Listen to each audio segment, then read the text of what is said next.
लिए देखिए 138 और 139 हो जाएगा, आप कॉपी में लिख लीजिएगा इसी के बेस पर।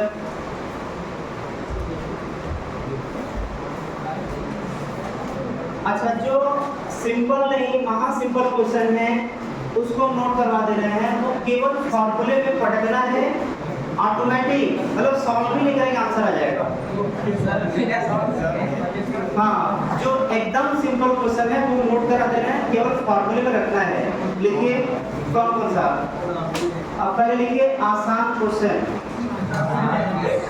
क्वेश्चन नंबर 140, आसान क्वेश्चन 140, 144, मतलब 144 आसान है क्या है, 145, 147, 148, 149,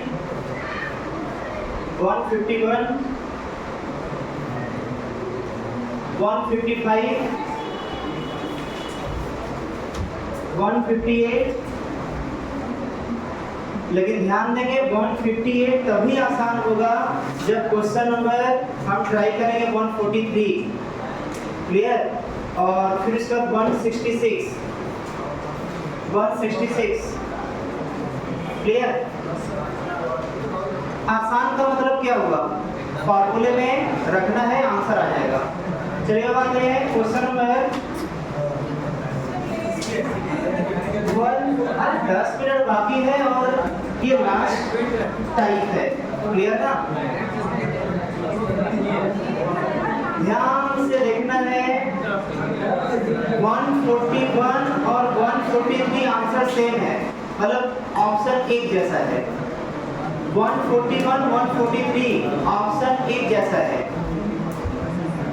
मतलब एक क्वेश्चन कराएंगे दूसरा बन जाएगा 141 और 143 में।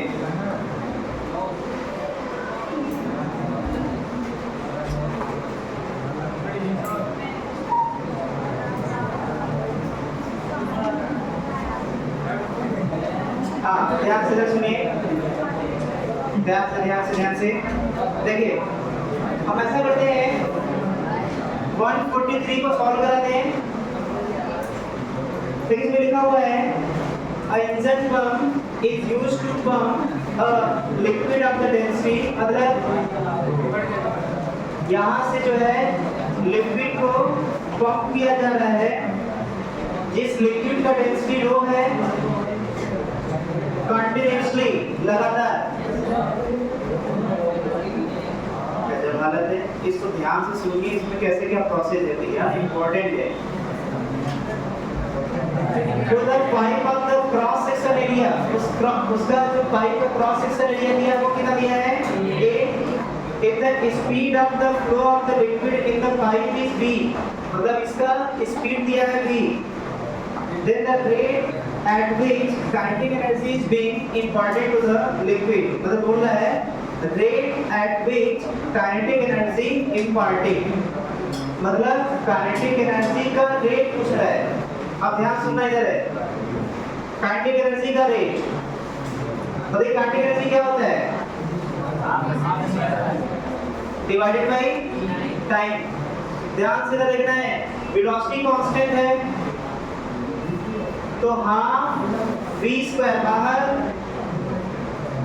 पता है मास को तोड़ा जा सकता है किसमें, वॉल्यूम इनटू डेंसिटी में, और डेंसिटी कितना दिया है, रो। वॉल्यूम क्या होगा, वॉल्यूम होगा एरिया इनटू लेंथ। एरिया कौन सा, ये एरिया, और जितना लेंथ को आगे गया लिक्विड, एरिया इनटू लेंथ। अब इन सभी को हम यहाँ पर रखते हैं, यहाँ पर तो आ जाएगा A L rho divided by T. अब v स्क्वायर नहीं, एक बार हो चुका है इसमें ना, ये हो गया। अब इसको ध्यान से देखिए, इसमें कौन कौन कांस्टेंट दिख रहे हैं, बोलेंगे हाँ, जो एरिया है वो क्वेश्चन में दिया है a डेंसिटी क्वेश्चन में दिया है, रो वेलोसिटी क्वेश्चन में दिया है, v स्क्वायर बताइए लेंथ दिया है क्या? क्वेश्चन बड़ी ध्यान से नहीं दिया, टाइम दिया है क्या? लेकिन लेंथ पर यूनिट टाइम, क्या ये वेलोसिटी कहलाता है? इसका मतलब वेलोसिटी बन जाएगा ये व्यास जाएगा half rho A V Q. अब देखिए इससे क्वेश्चन है ये भी पूछ सकता है कि अगर ये तो आंसर तो आ ही गया, ये 141 143 का दोनों का तरीका लगभग एक जैसा है। जो आगे क्वेश्चन दिए थे उसमें ये पूछा हुआ एग्जाम में, वो तो आया हुआ है अलग बात है वो, उसमें ये कि वेलोसिटी अगर डबल करेंगे तो कितना पावर यूज करना पड़ेगा? पहली बात 8 टाइम्स पावर 8 है, मतलब वेलोसिटी डबल तो पावर 8 गुना। दूसरी बात वो बोलेगा कि जैसे अगर t टाइम में 50 केजी वाटर बाहर निकला था, अब हमें उतने ही टाइम में 100 केजी मतलब 50 केजी का डबल वाटर बाहर यहाँ से निकालना है। तो अगर डबल मास का वाटर निकालना है तो डबल स्पीड चाहिए उतने ही टाइम में। अगर डबल स्पीड होगा तभी तो डबल मास इससे पंप से बाहर निकाल सकते हैं। इसका मतलब कि अगर वो डबल मास बाहर निकालना चाह रहा है तो स्पीड को डबल करना पड़ेगा, मतलब पावर को 8 गुना बढ़ाना पड़ेगा। पता नहीं कल के एग्जाम में ये भी क्वेश्चन आ सकता है जो भी बताने जा रहे हैं। नहीं सुनाएगा नेक्स्ट लेक्चर बता देंगे, एक्सप्लेन कर देंगे, लेकिन एक बार सुन लीजिए वो है क्या। देखिए कितना ध्यान सुनिए, बस लास्ट है। कितना टाइम हो रहा है? 8:30 तक इसको भी बता देंगे। क्लियर? सुन लीजिए ध्यान से। देखिए अब ध्यान से सुनेंगे तब देखिए ये कार जिसको हम लोग चलाने जा रहे हैं उसका पावर कांस्टेंट है, ये क्वेश्चन दिया रहेगा। इतना फेमस है कि कम से कम ये 7 से 8 बार क्वेश्चन आया हुआ है। अगर मेंस और नीट की बात करें तो इतना फेमस है। 2-3 क्वेश्चन इसमें आते हैं लेकिन हम बेसिक बता दे रहे हैं।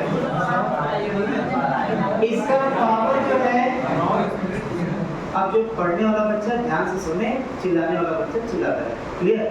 ठीक है। कार का पावर कांस्टेंट है, मतलब P कांस्टेंट K के बराबर। अच्छा पावर का फॉर्मूला क्या होता है? फोर्स और वेलोसिटी का मल्टीप्लिकेशन, ये कांस्टेंट हो गया। अच्छा फोर्स होता क्या है? न्यूटन सेकंड लॉ से F बराबर क्या होता है? ma, मतलब हो गया m × a × v = k। उसका मास तो बदलेगा नहीं, मास को डिवाइड करेंगे, एक नया कांस्टेंट आ गया, मतलब एक्सेलरेशन × वेलोसिटी = एक नया कांस्टेंट। क्या इस एक्सेलरेशन को लिख सकते हैं dv/dt? Yes sir.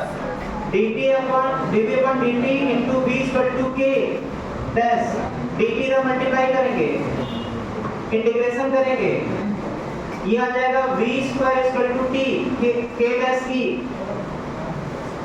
t। मतलब यहाँ से v² = t आ गया तो v is proportional to क्या √t हो जाएगा? कहीं कोई कष्ट हुआ? कहीं कष्ट नहीं हुआ। ऐसा भी पूछ सकता है कि जो velocity as a function of time है वहां बोल देगा कि बताइए पोजीशन या distance covered by particle is proportional to time, क्या होगा? तो क्या करेंगे? ये आ गया velocity as a function of time. अगर position as a function of time पूछे तो क्या करेंगे? अब इसी को जो रिजल्ट आया है, ये रिजल्ट कहाँ है? यहाँ पर ये आ गया। ये इसको क्या लिख देंगे? ds/dt इज डायरेक्ट में कितना? √t, यहाँ से ds मतलब डिस्टेंस इधर मल्टीप्लाई √t dt, इसका इंटीग्रेशन करेंगे कितना आएगा? t के पावर 3/2। ये भी पूछा हुआ है और ये भी पूछा हुआ है, दोनों पर आया हुआ है अलग अलग टाइम। अगर नहीं समझ आया होगा तो दोबारा नेक्स्ट टॉपिक डिस्कस करेंगे।